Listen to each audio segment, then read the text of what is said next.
de onde? Do Brasil, de Jundiaí e São Paulo. Conhecer a parte histórica mesmo, principalmente a questão dos templários.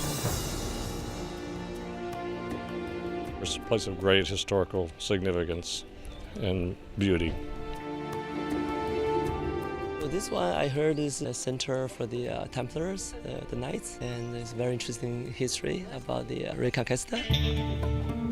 O Convento de Cristo em Tomar recebeu só no ano passado quase 300 mil visitantes. É uma estrutura ligada aos primórdios do Reino de Portugal e à presença dos Templários na Península Ibérica. É Monumento Nacional e Património Mundial da Unesco. É um cenário cinematográfico e o cinema já fez aqui vários enquadramentos.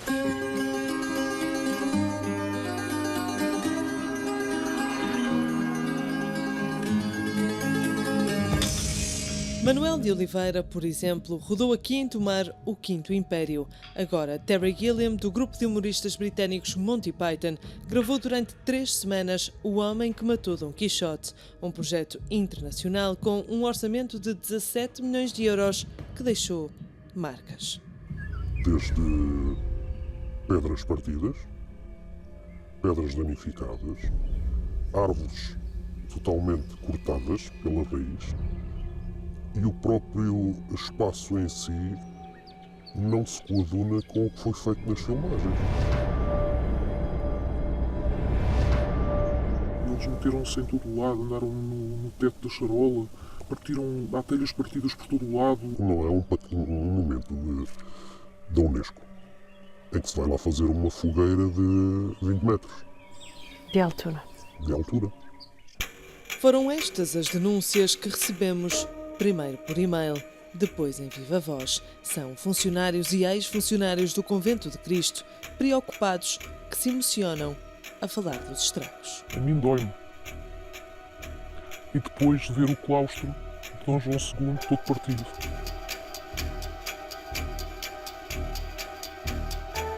Quando eles desmancham aquilo, aquelas pedras que são já doentes, e ver aquela destruição, ver aquelas pedras todas partidas, não tem qualquer remédio, quer dizer, pronto, não há nada a fazer ali, nada. Perante as denúncias, fomos confirmar. Avisaram-nos que só como turistas poderíamos ver. Ainda chegámos na altura da desmontagem, as limpezas decorriam, existia muita areia e ainda restos das árvores no claustro da hospedaria. Para se perceber a diferença, tem que se recorrer à visita guiada do Google promovida pelo próprio convento na newsletter de maio. Virtualmente, o claustro ainda é assim. Como turistas, vimos-lo apenas com alguns troncos. Poucos dias depois, já em plena reportagem, acompanhados por um funcionário, as marcas dos cortes de árvores tinham desaparecido. Aqueles alegretes que lá estavam tiveram uma determinada função e geralmente tinham flores perenes, flores que não exigiam grande trabalho de jardineiro. Justifica-se cortar esses alegretes para um filme? Sinceramente, eu estou em desacordo com situações dessas, percebe? Porque uma árvore é um ser vivo e leva tempo a fazer. Floreiras sem plantas, mas cheias de marcas das estruturas que deram lugar a uma fogueira gigante. Era do tamanho da igreja seiscentista, com uma santa lá em cima, era um dos cenários do filme, era uma pira enorme, eram 42 botijas de gás propano que lhe iriam alimentar essa fogueira, não é? Uma coisa brutal. Quem lá esteve diz que era um calor, uma coisa imensa. Diz que não se conseguia estar sequer ao pé da janela do capítulo. Portanto, imagine o calor que essa fachada não terá sofrido. É evidente que temperaturas também artificiais, já as normais muito altas ou muito baixas, já são prejudiciais para estruturas, sobretudo numa pedra que não é das mais resistentes, como é calcário. A fogueira atingiu dimensões consideráveis e bilhas de gás não são utilizáveis em monumentos nacionais. Uma pirâmide que falavam que aquilo ia ser a fogueira de um filme, e no tempo em que eu lá estive, isso era completamente impossível. Não era possível fazer esse fogo, porque a dignidade do próprio monumento punha e inviabilizava qualquer hipótese dessas, nem um fogacho, nem um archote, se quiser, mesmo nas situações às vezes simbólicas em que se fazia alguma situação visível de fogo, era um fogo de luminárias pequeninas em tigelazinhas de barro. Velas no fundo. Velas no fundo. Jorge Custódio foi diretor do Convento de Cristo, exatamente após a entrada do monumento na lista de Património Mundial da Unesco em 1983.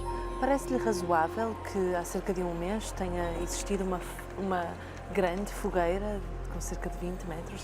Aquilo que se espera desses monumentos é que não aconteçam coisas dessas. Quando acontecem eu nem acho que são bizarrias, são irresponsabilidades. Sobretudo irresponsabilidades que muitas vezes são objeto de grandes ceremonários de que temos que defender o património, que temos que defender, e de repente fazem estas asneiras ou estes pecados públicos. Ao fim e ao cabo são pecados públicos, porque isto não é nosso. O que ali está é de todos nós. Lembro de haver lá um teatro em que pediram para acenderem tochas e não autorizaram porque não autorizavam o fogo dentro do monumento. A peça era uma adaptação do Nome da Rosa, de Humberto Eco. O grupo de teatro Fatias de Cá tinha um acordo com o convento desde os anos 80. O protocolo terminou há 3 anos com a nova direção do monumento. Começaram a haver ordens superiores de que não poderiam ser usado nenhuma forma de fazer fogo ali dentro. O Nome da Rosa passava-se numa enorme abadia de frades e no tempo da Idade Média e, portanto, o transporte, a forma como eles se iluminavam eram com candeias e era mesmo indispensável que a candeia fosse real. O fogo deixou de ser feito e o teatro também, mas para o cinema internacional. Bom, eu estou perplexo a ouvir isto. Nem fazia ideia que tinha sido possível utilizar o monumento de uma forma tão egoísta. Porque ainda por cima, ao nível do cinema, calculo eu que seja possível criar efeitos que não precisam nada de estar a interferir com o edifício. Às vezes, para pregar um prego, quase que era preciso pedir uma autorização com muitos dias de antecedência. E agora uma fogueira daquelas que faz muita confusão. Não lembraria ao careca fazer uma coisa destas. Mas pronto, fizeram. É de uma enorme responsabilidade. Levar dezenas de bilhas de gás para dentro do mosteiro, para dentro do convento de Cristo do Mar, acho um disparate total. Eu nunca autorizaria. Nenhuma.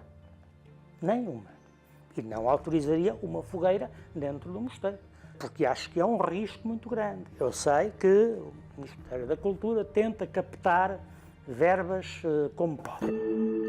Há, a nível nacional, 22 monumentos com espaços definidos que podem ser arrendados por um preço tabelado. No Convento de Cristo, os preços para cinema podem ir dos 2.500 aos 5.000 euros por dia, por sala, mais IVA e mais custo de vigilância. Tem ideia de quanto custa arrendar o Convento de Cristo? Já ouvi falar em 700.000 euros, já ouvi falar em 1 milhão, não sei. A Direção-Geral do Património Cultural admite ter arrecadado 172.200 euros com este filme. Considerando que esta produção durou 3 semanas e ocupou grande parte do convento, as contas tornam-se difíceis de perceber, mas nem a DGPC nem a Ocupar Filmes as quiseram explicar. O retorno económico tem que ser sempre secundário em função do património. Se é por dinheiro, então vale tudo. Não vale tudo. E não vale tudo ainda por cima de um património que nos é muito caro. O projeto artístico em si nunca beneficia desse género de megalomanias de tentar copiar as produções de Hollywood. O produtor Paulo Branco foi quem deu a ideia para se filmar no convento. Acabou por não ser ele quem produziu o filme e isso é agora alvo de processo em tribunal. O produtor, que já tem 40 anos de experiência e 300 filmes no currículo, admite que já tinha avisado Terry Gilliam das limitações de filmar em património mundial. Situações de não se tocar em nenhuma parede, portanto haver paredes falsas sempre à frente a proteger, se quiser, qualquer parede que existisse no próprio convento e que pudesse trazer o mínimo de dano. Se lhe dissesse que houve, inclusive, árvores partidas, que houve uma fogueira com mais de 20 metros de altura, isto faz-lhe sentido? Não. Acho que é incompreensível. Para já, como é que se deu autorização para essas situações? 2, porque é que quem é responsável pela produção não tenha posto limite a situações dessas? O 6/9 pediu a entrevista quer à diretora do Convento de Cristo, Andreia Galvão, quer à diretora da Direção-Geral de Património Cultural, Paula Silva. Nenhuma nem outra quiseram prestar declarações, pediram as perguntas por e-mail e responderam por escrito. Responderam em conjunto num texto enviado pela Direção-Geral do Património Cultural. Informam que receberam o pedido de autorização em janeiro e reconhecem que é óbvio que nas cedências de espaço não é permitido fazer fogo, cortar árvores ou quebrar estruturas existentes no património. Acrescentam ainda que pode eventualmente acontecer algum acidente que envolva uma dessas situações, mas trata-se de um acidente e nunca de um ato previsto, muito menos consentido. Referem ainda que existe um seguro de responsabilidade civil de 2,5 milhões de euros e que alguns eventos podem incluir artes de pirotecnia em locais considerados apropriados, desde que devidamente acompanhados por profissionais credenciados por bombeiros e pela Proteção Civil. O 6/9 confirmou que os bombeiros de Tomar estiveram no convento. O comandante diz que eram 2 elementos. Que me digam que estavam lá 100 bombeiros, eu continuo a dizer 4, 5 ou 6 botijas de gás para incendiar uma pira de móveis velhos, desmanchados, etc., no meio do Convento de Cristo, não me parece uma coisa razoável. Luís Maria Graça é professor jubilado catedrático de História de Arte na Universidade de Coimbra. Foi diretor regional de Cultura e recorda um episódio caricato. Quando eu era diretor do Museu Nacional Machado de Castro, num dia feriado, os funcionários resolveram fazer uma sardinhada no claustro. Com os alarmes, deram-me um responso muito grande por ter havido uma sardinhada. Foi feito algum relatório de como é que estava antes e como é que está depois das filmagens? Não, de tudo. Ninguém sabe o que é que foi estragado, eventualmente, por esta equipe? Não. Não há um levantamento. Não há um antes e um depois? Não há um antes e um depois. A Direção-Geral do Património garante que no final de cada utilização, a diretora do monumento, acompanhada por técnicos do convento e pelo utilizador do espaço, faz uma vistoria técnica a partir da qual elabora um relatório. A produtora Ucbar Filmes confirma que houve sempre acompanhamento técnico por parte do convento, quer no período diurno, quer noturno, e também uma avaliação final. Garante que todas as ações e intervenções efetuadas, nomeadamente o fogo e as árvores, estavam previstas. A DGPC garante que houve quebra de 4 fragmentos pétreos e 6 telhas partidas e que a responsabilidade é da produtora. A Ucbar garante que vai efetuar o pagamento da reparação dos danos assinalados. As gravações decorreram nos claustros, nas diferentes salas, na charola e até aqui nos jardins do Convento de Cristo, em Tomar. Os funcionários falam em centenas de pessoas ligadas à produção e o 6/9 sabe que houve até áreas que ficaram interditas ou condicionadas aos visitantes. Esses turistas pagaram o mesmo preço pelos bilhetes e por isso houve quem apresentasse reclamação. A DGPC admite que se registaram 7 reclamações. O 6/9 falou com dezenas de funcionários e ex-funcionários do Convento de Cristo em Tomar. Poucos aceitaram uma conversa, ainda menos aceitaram gravar uma entrevista, mas vários foram repetindo uma palavra: medo. É o medo. Medo de quê?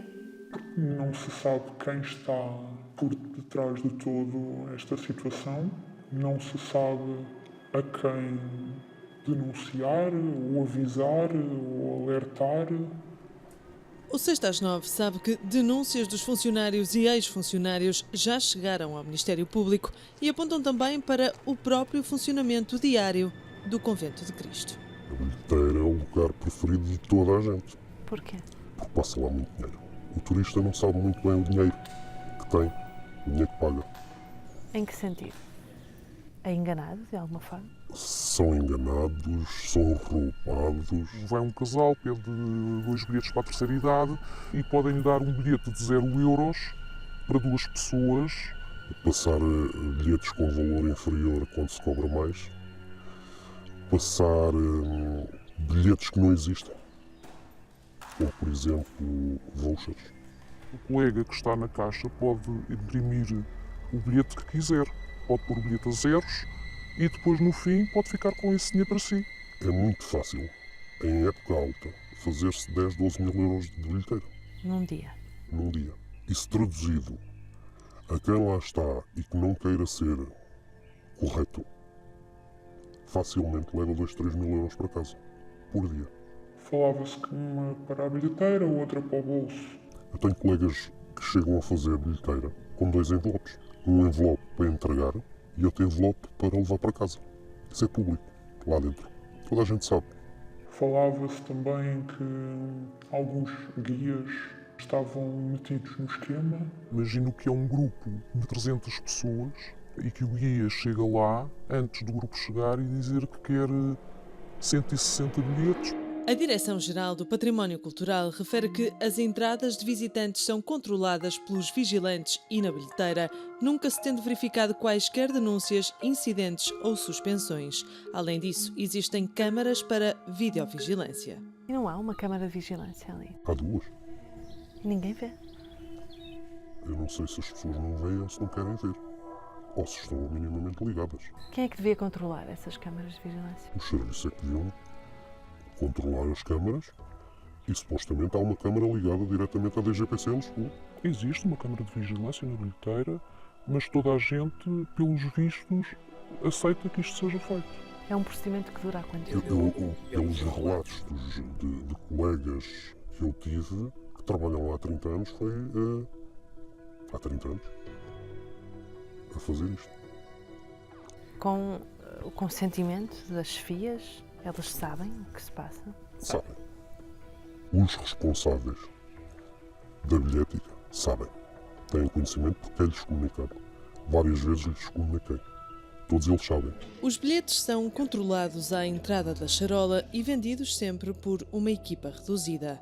É um posto que só é ocupado por algumas pessoas. Além disto, os funcionários questionam o respeito pelos horários de trabalho. Atrasos, faltas ao serviço, de saídas do serviço, idas embora mais cedo e sem dar satisfações, claro.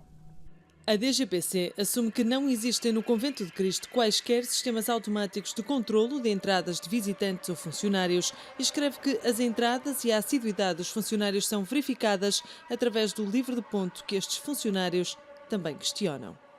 Até é possível assinar as folgas. Ou seja, não ir trabalhar, mas assinar como se estivesse a trabalhar. Exatamente, como se estivesse a trabalhar. Como? Porque retiraram o ponto automático, porque não interessa a ninguém. É melhor haver um caderno para se assinar manualmente. Quem é que paga? O Estado. Os funcionários e ex-funcionários falam também em pagamento de salários a trabalhadores que, na verdade, não estarão a trabalhar sempre no convento, alegadamente a pedido da diretora Andreia Galvão. Ela pede serviços a funcionários dentro da hora do trabalho, leva os funcionários para a casa dela para fazerem serviços pessoais. E isso é aceito por toda a gente? Creio que as pessoas fazem isso por medo. Estamos a falar de que tipo de serviços? Serviços de limpeza, trabalhos de pedreiro. É muito mau nós termos conhecimento que há funcionários em pleno horário de trabalho a serem destacados para a obra privada dela, quando são pagos pelo erário público. Confrontada com esta questão, a DGPC escreve que, segundo a informação da diretora, não é verdade que qualquer funcionário tenha trabalhado em sua casa em horário laboral. Nos monumentos nacionais já houve processos de inquérito ligados a alegadas fraudes nas bilheteiras. Em 2014, foi notícia uma investigação da Polícia Judiciária no Mosteiro dos Jerónimos que envolvia mais de uma dezena de funcionários. Todos os dias, turistas de todo o mundo visitam este convento. Será que são todos devidamente contabilizados?